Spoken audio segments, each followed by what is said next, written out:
A dublagem do tradutor é só o primeiro passo. É a base. Se essa base é ruim, desmorona. O resto que vier por cima vai desmoronar. Eu falo sempre isso. Então, eu acho que você tem que ser muito bom tradutor, sabe? E aprender a traduzir para dublagem. Eu falo, aprenda como você fala. Dependendo também da época. A gente tem que saber falar corretamente. Eu não posso pegar uma gíria atual e colocar num filme de época. Né? Eu não posso colocar um termo, sei lá, uma linguagem mais formal num presidiário.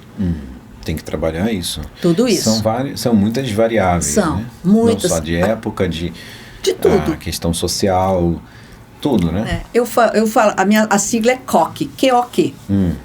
Quando, onde e quem. Ou quem, onde, quando, não importa. Porque é quem fala, onde fala e quando fala. Então você tem que fazer essa pesquisa. Dentro de um mesmo filme, um personagem que é mais velho e um mais jovem já vai ter uma Esse diferença. é o quem, né? A época é o quando. Não posso misturar, né? E onde fala também. Dependendo do local, você vai ser mais formal ou menos informal. Depende do profissional que está no trabalho, com quem ele vai falar. E ele em casa, como ele vai falar com o filho, com a esposa, enfim, você tem tudo isso. As pessoas pensam muito em questão de sincronismo.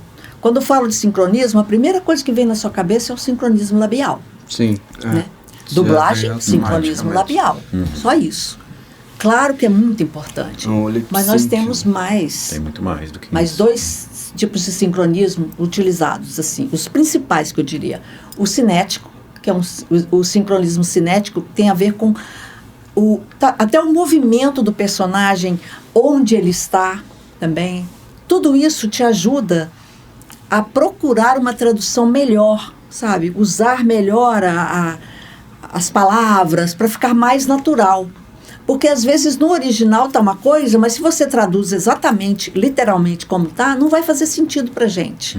Sabe? Você olha na imagem e fala, mas coisa, que é isso? Não dá. Isso é um ponto que eu queria até te perguntar. Por exemplo, a gente quando vê, e aí pode ser desenho animado ou até filmes mesmo, desenho animado eu consigo trazer melhor o exemplo. Aqueles desenhos Adult Swim que tinha naquela época, que era muito palavrão, mas voltado para o público mais velho, mais adulto e tudo mais.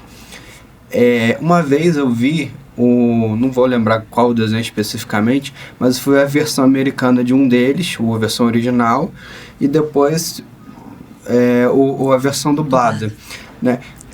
Dá a impressão, não sei se é só impressão, se realmente tem algum tipo de restrição na hora de passar a tradução. Sim.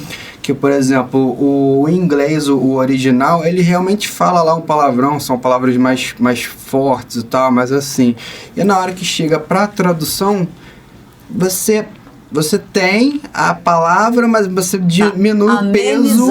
Você dá uma amenizada, você dá uma quebra desse peso, assim. Isso... Depende, né? Pra onde vai também, né? Geralmente é o cliente que pede, ou seja, o produtor, né, do filme, do desenho, seja o que for. Não é a gente que tem essa escolha. Hoje em dia, graças a Deus, está muito melhor. Porque hoje em dia, até na legenda você consegue encaixar alguns palavrões. Na dublagem, você tem muito mais liberdade para usar. Eles falam, não, sigam o original. Se fala um palavrão, você vai usar o palavrão. Tenta, então, claro que procurando algo que seja... bata, né, com o original. Você tem que estar ali no mesmo contexto. Mas antigamente não era assim. Tudo era amenizado. Você tinha que amenizar tudo, não podia falar um palavrão de jeito nenhum, sabe? Não podia xingar. Assim, agora, alguns desenhos ainda, os infantis, são mais conservadores. Esses são, você não pode usar. Às vezes nem a palavra morte você pode usar.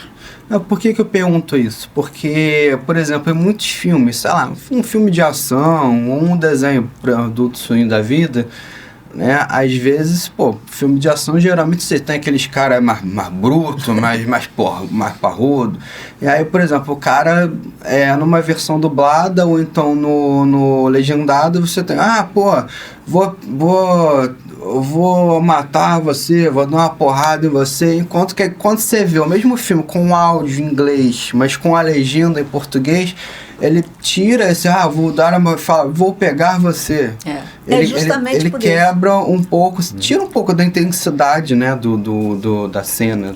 É o que eu falei, agora já estão mais flexíveis nesse sentido. A maioria dos clientes, né? Eles estão assim, liberaram. Você fala sempre do Game of Thrones, que você gosta. O Game of Thrones, quando eu fiz o primeiro episódio, eu amenizei. Porque a ordem sempre, no geral, era amenizar. Aí eu encontrei com o dublador e ele falou assim, poxa, Dilma, você traduziu, a gente foi dublado, poxa, a sua tradução estava tão light.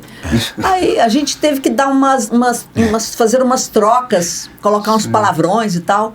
Eu falei, sério? Pode? Porque não me falaram que podia. Porque o Game of Thrones é uma série que tem um teor mais pesado, né? Mas assim, o estúdio não me disse, olha, tá liberado. Não foi avisada. Não fui avisada, então eu amenizei o primeiro. Quando ele me falou, eu falei, não acredito. Não tem coisa melhor do que você poder ouvir um linguajar mais fuleiro, por assim dizer, né? Um palavrão, e você poder colocar porque cabe. Você vai lá, é exatamente isso que eu quero falar. Né? É o que vai passar ali, né? Então isso é legal, já acontece. Claro que, igual eu falei, os desenhos infantis, não dá. Tem, por exemplo, tem produtores que não gostam que você chame uma criança de idiota. A palavra idiota, não. É bobo, mané, alguma coisa assim. A palavra morte também, não. Eu vou te destruir, eu não vou te matar. É um outro... Né? E às vezes no original tem aquela coisa, eu acho muito engraçado, porque eu tenho que falar, gente, pode ter um animal falar, I'm gonna eat you now, né? Sim, vai ficar... Você vai traduzir pro português... Fica chato, né? Eu vou te comer. Eu vou te comer. Aí já, então, não. Aí eu vou te devorar. Vou te devorar. Entendeu? Por quê? Porque fica ambíguo, né? Todo mundo, não é todo mundo que vai ter essa malícia, mas a criança não vai ter essa malícia, mas o adulto sempre tem, né? Sentido. Se não tem que ter o duplo sentido, aí não vai usar. Se tiver que ter, aí você vai adaptar de acordo com a demanda. Justamente. Então você tem que pensar nisso tudo antes de traduzir. Então eu sempre falo, olha, gente, cuidado. Você quer ver um exemplo bom voltando ao sincronismo, um exemplo bom do sincronismo cinético. É uma novela turca. A personagem pega um elefante de madeira e está falando em turco, que ela vai colocar ele para frente da porta para dar sorte. Só que tanto no texto em inglês, traduzido do turco em inglês e traduzido para o espanhol também, eles colocaram nariz. Botaram um nariz. Aí na hora que você vai traduzir, vou colocar o nariz para frente. Aí eu pergunto, elefante tem nariz? O que você coloca para frente? Aquela coisa, assim, tem 2 buraquinhos lá no final, sim. Não deixa de ser um nariz, né? Mas é uma tromba, gente, não é, sabe? É uma tromba que ele tem, não é um nariz. Então, isso seria um sincronismo cinético, né? Você olha a imagem, apesar de você ouvir, né? Ou ler, né, no caso, que eu não entendo nada de turco. Falando nariz, eu não vou traduzir como nariz, porque é um elefante. Eu vou traduzir como tromba.